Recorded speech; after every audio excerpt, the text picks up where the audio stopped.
RCP Notícias.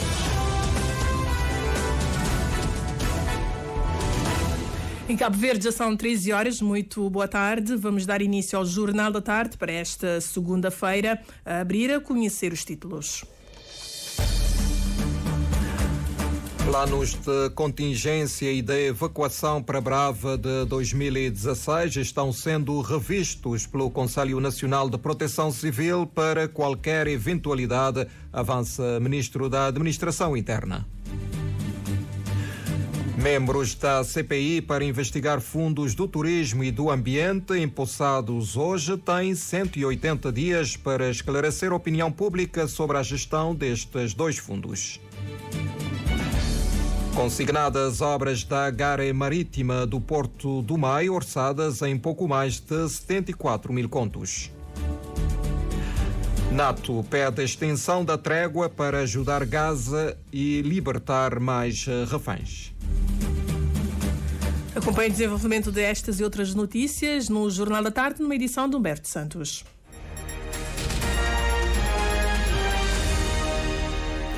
Olá, boa tarde, seja bem-vindo a este jornal. A Comissão Parlamentar de Inquérito sobre a Gestão dos Fundos do Turismo e do Ambiente tem 180 dias para averiguar a verdade e esclarecer a opinião pública sobre a gestão e funcionamento destes dois fundos. O presidente da Assembleia Nacional, ao conferir posse aos 11 deputados, pediu que essa não seja mais uma CPI que só sirva como arma de arremesso político, mas sim que contribua para a mudança de paradigma que se quer em nome da boa imagem do Parlamento. Reportagem da Joana Lopes. A gestão dos fundos do ambiente e do turismo suscitou nos últimos tempos alguma dúvida e acusações, pelo que se decidiu constituir uma comissão parlamentar de inquérito para averiguar a verdade e esclarecer a opinião pública. A CPI é constituída por 11 deputados, sendo 6 do MPD, 4 do PICV e 1 da UCID. Hoje, ao conferir posse aos membros da comissão, o presidente da Assembleia Nacional, Austelino Correia, pediu esperar que trabalhem com empenho para que, através desta CPI, se opere a mudança de paradigma. Não podemos ter comissões parlamentares de inquérito que, no fim, não resultem em nada. É mais tempo que a gente gasta, é mais barulho que a gente faz, é mais disputa político-partidária. Desejo-vos um bom trabalho. Eu, pessoalmente, estou muito preocupado com a imagem que, às vezes, passamos lá fora. E devo dizer isto. Quando a gente ouve a sessão plenária pela rádio, a gente fica com uma noção muito mais clara. Que essa seja também um exemplo para a gente mudar para mim. Confiamos na vossa competência, na vossa capacidade, no vosso profissionalismo. O deputado João Gomes é o presidente da comissão e promete fazer de tudo para levar à sociedade civil todos os esclarecimentos sobre a gestão dos dois fundos. Iremos fazer tudo, iremos dedicar toda a nossa energia, a nossa experiência enquanto deputados, para, de facto, averiguarmos tudo aquilo que diz respeito à gestão desses dois fundos, para que, no final dos nossos trabalhos, que se prevêem sejam 180 dias, possamos apresentar, de facto, um resultado que satisfaça não os deputados, mas a opinião pública. Já que se levantam ou que se levantaram questões de gestão desses dois importantes fundos, a nossa função enquanto deputados, enquanto membros da Comissão, é de facto averiguar aquilo que se passou a nível de gestão. A CPI tem, entre várias atribuições, averiguar como funciona o sistema de investimentos no domínio do ambiente e no do turismo, quais são e quais foram os projetos financiados com empresas privadas, organizações da sociedade civil e administração central do Estado, a responsabilidade do governo e dos municípios, das entidades responsáveis na aplicação do Fundo do Turismo e do Ambiente. A CPI tem 180 dias para averiguar a gestão e funcionamento destes dois fundos do ambiente e do turismo. O presidente da Assembleia Nacional espera que não seja mais uma CPI portanto, para servir de arma de arremesso político. O ministro do Mar, Abrão Vicente, presidiu há instantes o ato de assinatura de consignação das obras da Gare Marítima, Guarita, Refeitório e Balneários do Porto Inglês, na Ilha do Maio. A obra está orçada em cerca de 74 mil contos e deverá ficar concluída em 14 meses. José Carlos Varela.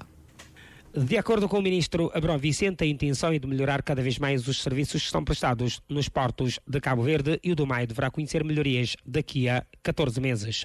Recordamos que as obras de ampliação e modernização do Porto do Maio foram inauguradas recentemente, e o que está a acontecer agora é um cumprimento para dar mais e melhores condições ao processo de embarque e desembarque de passageiros e mercadorias. Sim, humanizar os serviços portuários, elevar o nível dos serviços de prestação de serviço em Porto, serviços complementares ao transporte marítimo, humanizá-lo, aumentar a qualidade e dar-lhe o mesmo nível dos serviços aeroportuários, ou seja, garantir que a Gare Marítima consiga fazer o acolhimento em condições, fazer o check-in das bagagens nas mesmas condições que se fazem nos aeroportos, para que os passageiros possam circular sem as cargas, sem carregar o peso dentro dos próprios portos, e obviamente garantir que nos outros portos que vão ser reabilitados e construídos também tenham o mesmo serviço. Basicamente é colocar Jarmei na vanguarda daquilo que são os serviços portuários em Cabo Verde. É um investimento que ronda os 75 mil contos cabo-verdianos, entre a Gare Marítima, Guarida e os serviços de apoio aos estivadores e aos serviços portuários, o que nos garante, de certa forma, que Jarmei tenha não só o porto para o atracamento e os serviços de logística, mas também tenha um serviço de acolhimento, nomeadamente com refeitório, com todas as condições para que se sinta que os serviços portuários estão a dar passos rumo a uma qualidade, creio, nunca antes vista em Cabo Verde. O ministro do Mar garante que todas as condições estão reunidas e que agora não há mais tempo a perder. Arranco para hoje, já coloquei a primeira pedra, já conseguimos a obra, a verba está disponível, agora é arrancar. O presidente da Câmara Municipal do Maio considera que numa altura em que a ilha está sendo cada vez mais procurada, a construção dessas infraestruturas só vai aumentar a qualidade no atendimento e responder à demanda atual. Em relação à Gare Marítima, dizer que neste momento há uma procura cada vez maior das pessoas à Ilha do Maio, e Gare Marítima vai ser uma infraestrutura importante, tendo em conta a dimensão da comodidade, do conforto, da segurança e também uma demonstração da organização que se quer para a Ilha do Maio em todos os setores, e a entrada da ilha é fundamental, não é? E as coisas vão melhorar com a Gare Marítima, com outras infraestruturações e com outros investimentos que estão a acontecer e que vão acontecer. Lançadas as obras da Gare Marítima, Guarita, Refeitório e Balneário do Porto Inglês na Ilha do Maio, e com um tempo de execução de 14 meses. O pacote orçamental ronda os 74 mil contos e a obra será executada pela empresa Construção Pareto.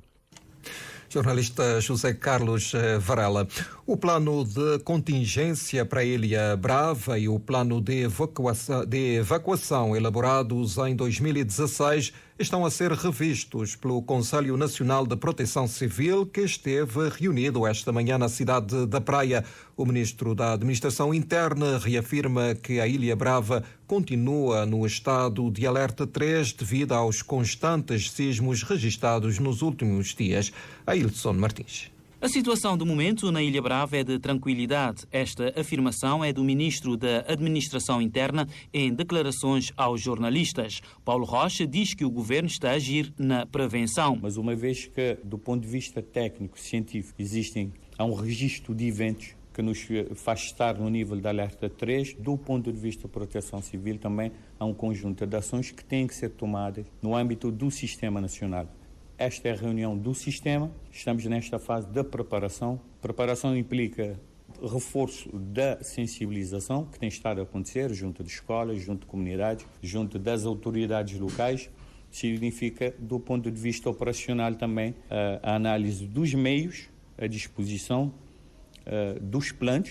Há um plano de contingências para Brava, há um plano de evacuação que foram elaborados em 2016, que neste momento está tudo a ser revisto para uma eventualidade que ninguém espera. O governante sublinha que na Ilha Brava encontra-se equipas no terreno a realizarem ações de sensibilização e informação à população. A comunidade já esteve mais preocupada, neste momento é uma comunidade mais tranquila, mas há essa ação de reforço permanente da sensibilização e de partilha de informação que vai sendo feita no terreno, sem muito alarme, sem estar a preocupar desnecessariamente quem não tem que se preocupar, mas as pessoas precisam saber qual é que é a realidade e saber também como agir. Esta é a fase em que nos encontramos. Desde o dia 30 de outubro, a Ilha Brava tem registrado alguma atividade sísmica, o que levou o governo a declarar o estado de contingência na ilha. O ministro da Administração Interna, Paulo Rocha, viaja ainda hoje para a Ilha das Flores.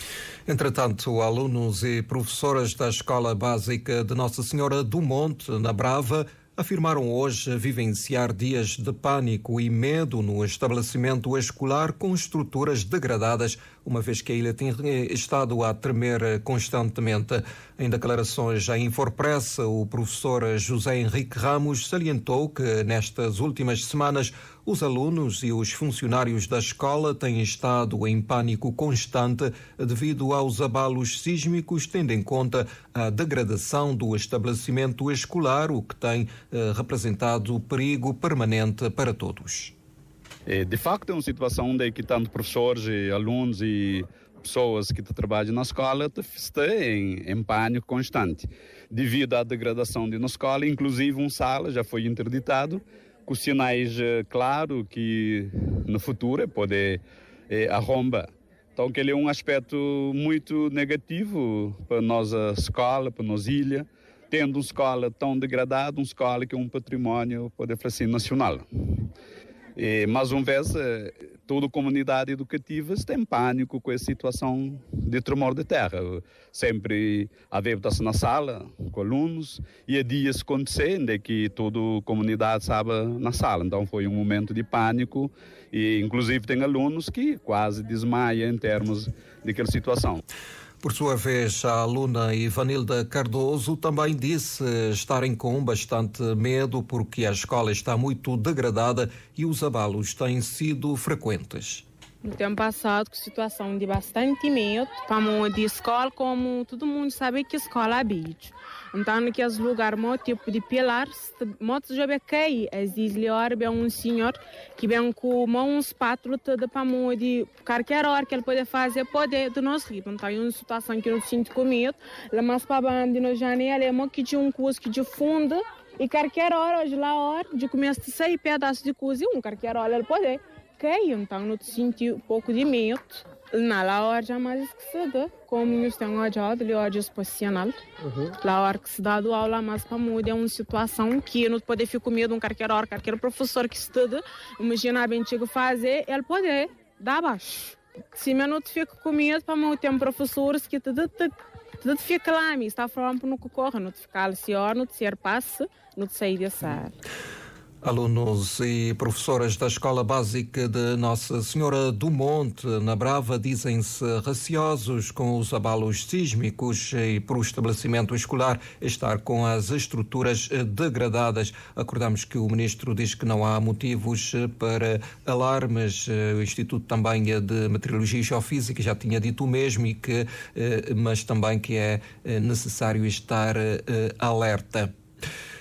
Falando em alunos e educação, o SINDEP, Sindicato Nacional dos Professores, diz estar a acompanhar com muita atenção as reações do Ministro da Educação após a greve da classe realizada na semana passada, diz o presidente do SINDEP, Jorge Cardoso, para quem há toda a disponibilidade dos sindicatos para se retomar as negociações com o governo, tendo em vista encontrar respostas às reivindicações dos docentes. Jorge Cardoso considera que agora cabe ao Ministério da Educação convocar um novo encontro, conforme interesse já manifestado publicamente pelo ministro Amadeu Cruz. Nós estamos completamente disponível, aberto, e desde que não seja solicitado encontro que portanto, já que esse encontro não gostava que ele fosse em conjunto com os três sindicatos, porque as últimas negociações foi com os 3 sindicatos, onde que proposta saída, principalmente para reajuste salarial, que é o aspecto mais fundamental do momento, é dos 3 sindicatos. Não te cresce lá, desde que o Sr. Ministro marca encontro com os sindicatos, nós estamos em total abertura para no encontro com o Ministério da Educação ou o Governo para a resolução do problema dos professores. O presidente do SINDEP recorda que da parte dos sindicatos houve sempre a abertura para o diálogo. Nós não temos estado com muita atenção as declarações do Sr. Ministro da Educação, assim como o Ministério da Educação, o Sr. Ministro, o Governo está aberto ao diálogo, nós também sempre nos demonstra total abertura, portanto, para esse diálogo, mas de forma mais assertiva na tomada das decisões.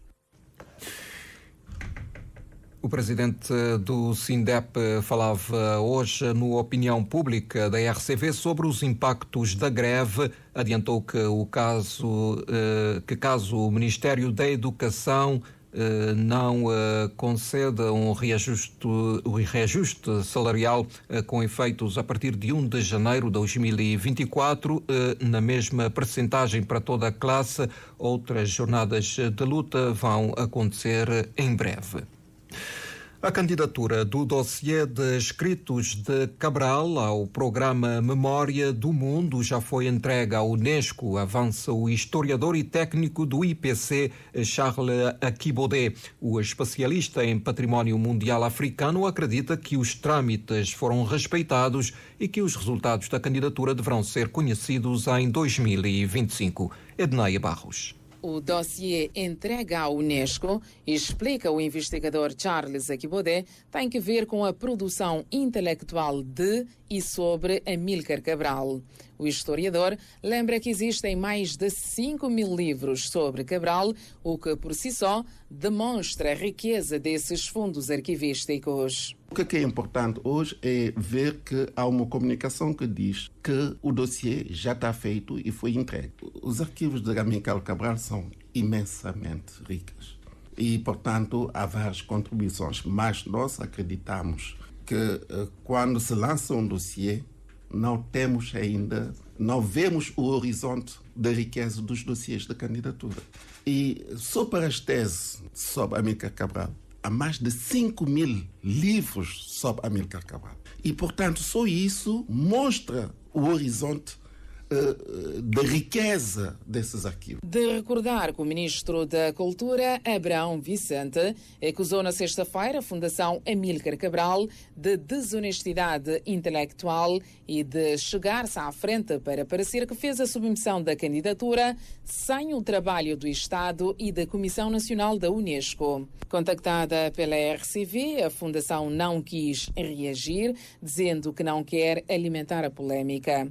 Contudo, Adão Rocha, membro do Conselho de Administração da Fundação Amílcar Cabral, remeteu-nos ao depoimento à Lusa, em que salvaguardou que a candidatura tinha sido entregue através da missão permanente de Cabo Verde em Paris. Sobre este assunto, o técnico do IPC, Charles Akibode, diz acreditar que a candidatura do dossiê seguiu os trâmites legais. É que para a Memória do Mundo há uma plataforma gerida pelo governo, digamos, pelo Ministério da Cultura, através do Comitê Nacional da Memória do Mundo. Portanto, ninguém tem acesso a essa plataforma e pode, de forma individual, introduzir um dossiê.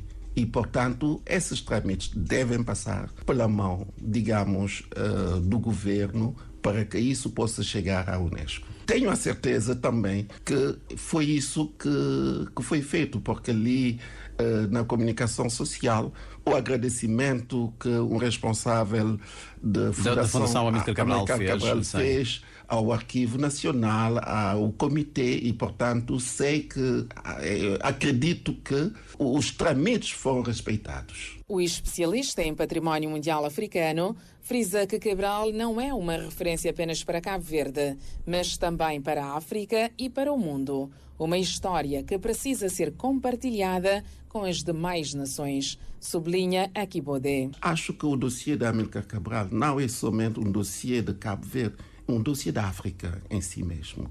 E, portanto, temos de melhorar a presença nos fundos documentais da África, para conhecermos melhor a nossa história. Os trabalhos sobre o dossiê de Cabral começaram há mais de 10 anos. Recorda o historiador Charles Akibode, para quem Amílcar Cabral é uma figura histórica, um homem de múltiplas facetas que deixou um grande legado em matéria de liberdade e independência.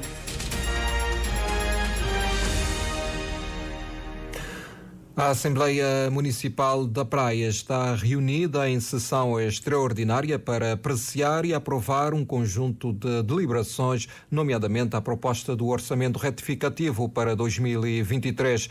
A bancada do MPD ameaça impugnar o orçamento retificativo apresentado à Assembleia caso venha a ser aprovado.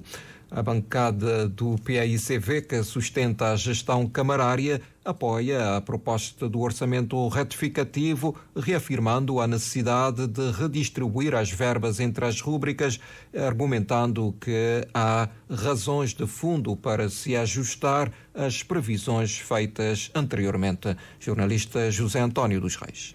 Francisco Carvalho aponta a aprovação de um conjunto de deliberações com impacto financeiro no orçamento municipal, a necessidade de se adequar o valor das obras do Sucupira, alteração do valor do empréstimo obrigacionista junto da Bolsa de Valores, como razões de fundo para se apresentar à Assembleia Municipal um orçamento retificativo. O presidente da Câmara Municipal defende que é um exercício normal na gestão autárquica. Não há alteração do montante global. O que acontece é que há uma movimentação entre rúbricas. Há valores que são retirados de uma determinada rúbrica e passam para uma nova rúbrica. E é isto que nós fizemos, e a retificação é isto.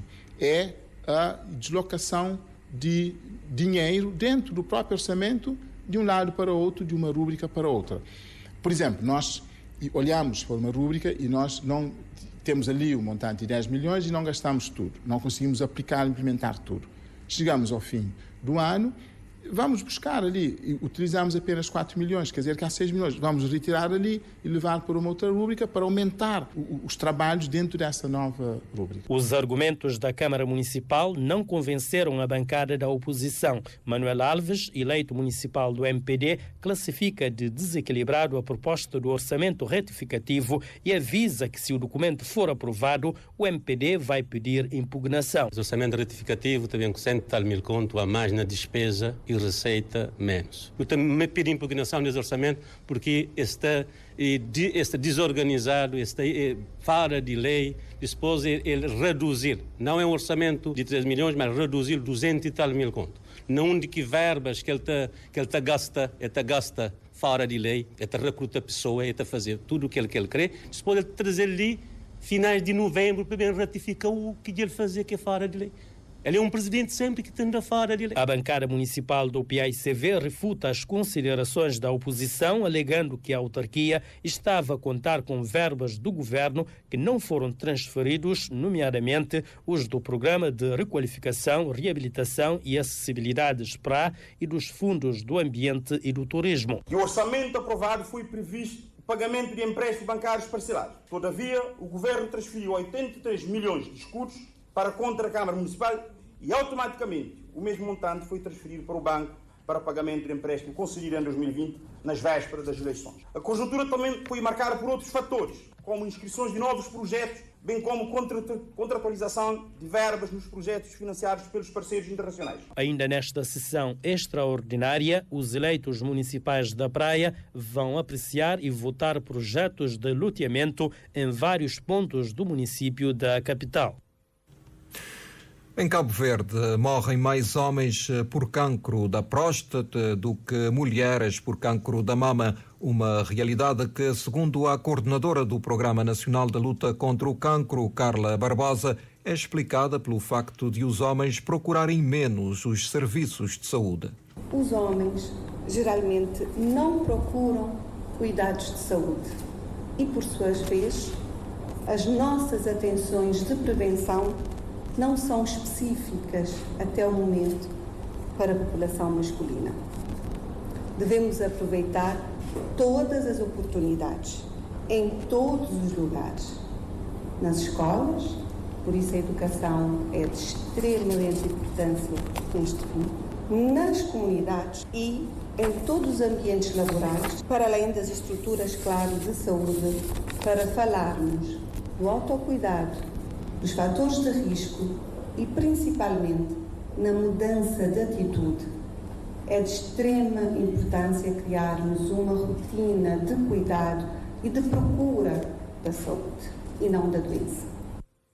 O país está hoje mais bem apetrechado para combater a doença, mas, adverte Carla Barbosa, tem que se fazer mais se queremos alcançar a tão almejada cobertura universal em saúde. Temos dado grandes passos em relação aos cuidados paliativos, que nós queremos ter uma rede de forma que a gente possa dar uma resposta cada vez mais humanizada a essas pessoas. Há capacidade diagnóstica e estadiamento no nosso país, precisamos melhorar, nós temos feito muito, Cabo Verde já faz prostatectomia radical há coisa de 2, 3 anos, sabemos que ainda temos um longo caminho, mas que faremos juntos, de forma a conseguirmos ter a tão almejada cobertura universal da saúde. Um objetivo que o governo está empenhado em alcançar, daí assegura o primeiro-ministro Ulisses Correia e Silva a aposta contínua no investimento na saúde. E continuará a investir, quer nos profissionais de saúde, nas tecnologias, nos equipamentos, para podermos estar cada vez mais à altura da prestação de um bom serviço à comunidade, às populações. Hoje cada vez mais está mais evidente que a saúde deve estar no centro, de facto, de todas as preocupações. Preocupações com doenças oncológicas expressas pelo Primeiro-Ministro e pela coordenadora do Programa Nacional de Luta contra o Cancro durante o ato de sensibilização contra a doença hoje na praia, no âmbito da campanha Novembro Azul. De acordo com os últimos registros oncológicos, Cabo Verde registrou em 2022 mais de 400 casos de cancro, sendo o grosso deles nos homens. É a doença que mais mortes provoca no país e a primeira causa de transferência de doentes para o estrangeiro, particularmente para Portugal. Mais de 98% do território nacional já tem a cobertura do sinal da TDT na região de Santiago Norte. Faltam apenas as localidades de Manguinho, em São Miguel, e Furna, em Santa Catarina. Neste domingo, as zonas de Librão, dos Engenhos e João Bernardo foram contempladas com o sinal da televisão digital terrestre. Ariana Miranda. O sinal de televisão digital terrestre chegou às localidades de Librão dos Engenhos e João Bernardo, em Santa Catarina, ficando apenas a zona de Furna para o município atingir 100% da taxa de cobertura desse serviço. O secretário de Estado da Comunicação Social, Lourenço Lopes, afirmou que quando se leva o sinal da TDT às localidades, está-se a realizar a Constituição da República e a se investir no reforço da cidadania, da democracia e da coesão social do país. E que ali que é desenvolvimento? É no construir um país de oportunidades para todo alguém. Que um jovem ali de Librão tem mesmos canais de televisão que aquele jovem que está na Mindelo, na São Felipe ou na praia. E hoje, com o TDT, com o sinal de comunicações móveis, não pode ter um jovem que te presta serviço a uma empresa que está lá na Nova York ou que está na Paris. E se é que Denilson Flano tem que criar condições para não fixar a população. No seu discurso de ocasião, o vice-primeiro-ministro Olavo Correia destacou o trabalho da Cabo Verde Broadcast, que, segundo ele, tem galgado montanhas e subido ladeiras para levar o sinal da TDT, a comunicação e informação por toda a parte de Cabo Verde. Então nós temos que respeitar tudo alguém, porque tudo alguém tem ideia, tem proposta, tem opinião, e ele é parte da solução para esse problema. Então ali na zona, não pode desenvolver agricultura, criação de gado, mesmo turismo, ecoturismo. E hoje ali, economia digital com o telefone, comunicação, internet. E, portanto, o jovem ali tem que ter uma oportunidade. Então, se não trabalha junto, para não criar ali oportunidades, nós podemos viver de sorte e esforço. O ato foi congratulado pelos moradores locais que passaram anos a pagar por um serviço que não usufruíam, segundo afirmou o jovem Danilson Moreira. Aquele agradecimento ele foi uma coisa muito importante e condiciona ali para não nunca foi esquecido não. Tem coisas pô, eu não tinha estrada, aliás nunca tinha estrada, hoje já não tenho, que é um ganho também que nunca por esquece. Estrada de acesso, energia elétrica, rede móvel e ligação domiciliária de água em curso são outros investimentos que estão a beneficiar as comunidades de Librão dos Engenhos e João Bernardo. Falemos agora do desporto. A dupla cabo-verdiana feminina de vôlei de praia venceu o torneio olímpico da Zona 2 realizado em Dakar. As irmãs Janice e Ludmila Varela conquistaram a medalha de ouro no torneio pré-olímpico de Dakar ao vencerem o par da Serra Leoa no último jogo por 2-0. Para a capitã Ludmila Varela, essa vitória é algo muito especial. Mostra também que Cabo Verde gosta, também está no outro patamar. Aquele vitória também mostra mais uma coisa, mas se investir sempre, mas não pode ir para o caminho muito mais longe ainda. Minha irmã não tem que estar na dificuldade, se mas sempre ainda não anda no deserto para não tirar ali. Foi graças a nossa força de vontade também, junto com alguns que acreditam em nós, que apoiam, que não tiram ali, então, que foi fácil. Nesses dias dentro do Senegal foi extremamente difícil para nós, não luta com situações ambientais, evento, na meio de jogo, comida de ali também, que a comida que não está acostumado com ela. Minha irmã quase que apanhava uma intoxicação alimentar. A mim também apanha quase a mesma coisa, mas aquela vontade de ganhar fala mais alto que não ganha, por isso não está cheio feliz. As irmãs Janice e Ludmila Varela estão agora mais perto dos Jogos Olímpicos de Paris. Ultrapassada esta primeira etapa zonal, a dupla vai disputar o último torneio, a fase continental, que deverá ser em junho de 2024.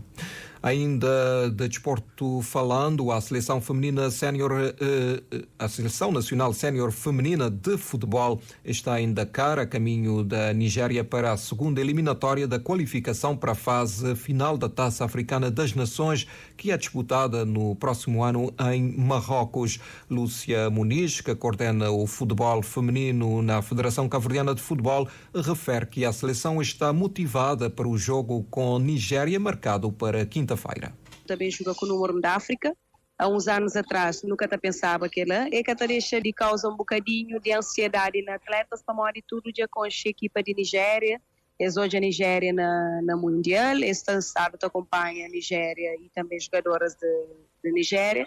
Então, acaba causando um bocadinho de ansiedade, para mais saber de potencial que as jogadoras de Nigéria têm, portanto, acaba para causar também um bocadinho de ansiedade. Cabo Verde vai enfrentar nada mais, nada menos que o número 1 no ranking africano na próxima quinta-feira, dia 30, para a primeira mão da segunda eliminatória de acesso à Copa Africana das Nações. A segunda mão é no Estádio Nacional e está marcada para 5 de dezembro. Na atualidade internacional,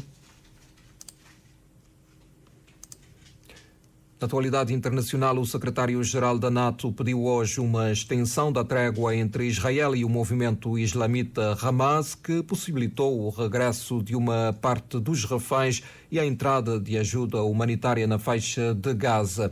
Durante os 4 dias de trégua entre Tel Aviv e o movimento que controla a faixa de Gaza, foi possível libertar cerca de 60 reféns, 40 dos quais israelitas, mulheres e crianças, assim como a libertação de palestinianos, incluindo menores, que estavam detidos em Israel.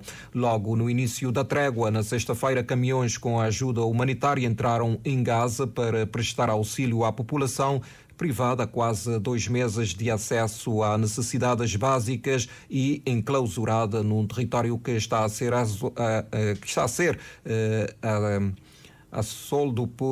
assaltado por bombardeamentos diários no decurso da retaliação de Israel pelo atentado no seu território a 7 de outubro. A trégua foi mediada pelo Qatar e os dois lados já anunciaram que estão disponíveis para prolongá-la, mas ainda não há certezas de que isso vá acontecer. Em simultâneo com as horas a passar, a trégua a chegar ao final, já houve movimentos dos militares israelitas, de acordo com relatos feitos nas imediações do enclave palestiniano. 13h35, a fechar esta edição do Jornal. Humberto Santos, vamos aqui recordar os títulos. Planos de contingência e de evacuação para Brava de 2016 estão sendo revistos pelo Conselho Nacional da Proteção Civil para qualquer eventualidade, diz o Ministro da Administração Interna. Membros da CPI para investigar fundos do turismo e do ambiente empossados hoje têm 180 dias para esclarecer a opinião pública sobre a gestão destes 2 fundos. Consignadas obras da Gare Marítima do Porto do Maio, orçadas em pouco mais de 74 mil contos. NATO pede extensão da trégua para ajudar Gaza e libertar mais reféns. Humberto Santos na edição e apresentação deste jornal, técnica Dão Brito, no apoio à realização a Jamila Carvalho. Os títulos seguem às 14. Com José António dos Reis.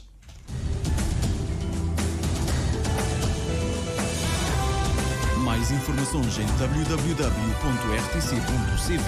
e na aplicação RTC Mobile. RCV, o rigor da notícia e o melhor da informação a cada hora.